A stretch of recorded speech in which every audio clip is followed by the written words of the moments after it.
GO 3తో నియామకాల్లో మహిళలకు నష్టం వెంటనే రద్దు చేయాలని ఎమ్మెల్సీ కవిత డిమాండ్.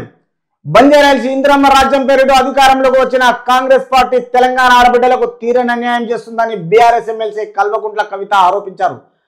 ఉద్యోగ అవకాశాల్లో మహిళల హక్కులను హరించేలా రోస్టర్ పాయింట్లు లేని హారిజాంటల్ రిజర్వేషన్ల అమలుకు రాష్ట్ర ప్రభుత్వం జీవో 3ను జారీ చేయడము దారుణమని పేర్కొన్నారు.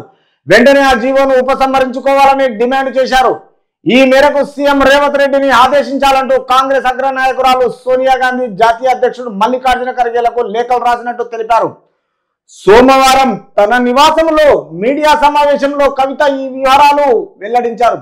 రాష్ట్రంలో ఇప్పటి వరకు మహిళలకు రోస్టర్ పాయింట్లతో కూడిన హారిజాంటల్ రిజర్వేషన్లు అమలవుతున్నాయి. ప్రస్తుతం రాష్ట్ర ప్రభుత్వం హారిజాంటల్ రిజర్వేషన్లు అమలు చేస్తేనే రోస్టర్ పాయింట్లు రద్దు చేయడంతో 100 ఉద్యోగాల్లో మహిళలకు 33 ఇవ్వాలన్న నిబంధనలకు భంగం కలుగుతుంది. దీంతో వారు తమకు రావాల్సిన ఉద్యోగాలు కోల్పోయే ప్రమాదం ఉంది. ఎస్సీ ఎస్టీ బీసీ మహిళలకే తీవ్ర నష్టం జరుగుతుంది.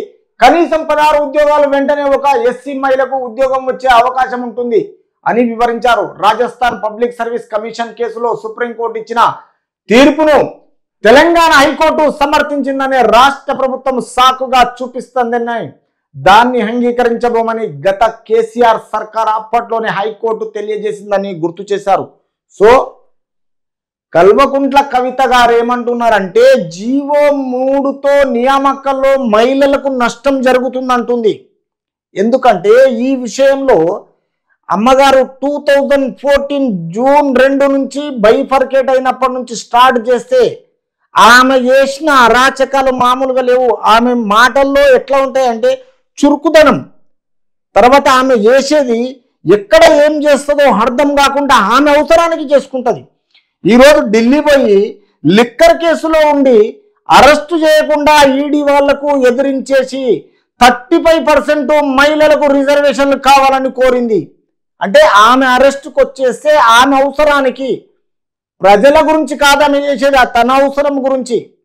కవితకున్న తెలివితేటలు తండ్రికి వచ్చిన తెలివితేటల కంటే మరీ ఎక్కువ ఉంటాయి. ఎందుకంటే వాళ్ళ అన్నకంతే, ఈమెకంతే, వాళ్ళ బావకంతే, తర్వాత తిరిగి కేసీఆర్ గినంతే. ఈ కేసీఆర్ అలవాటులో మొత్తం పాతుకుపోయినరు వీళ్ళు.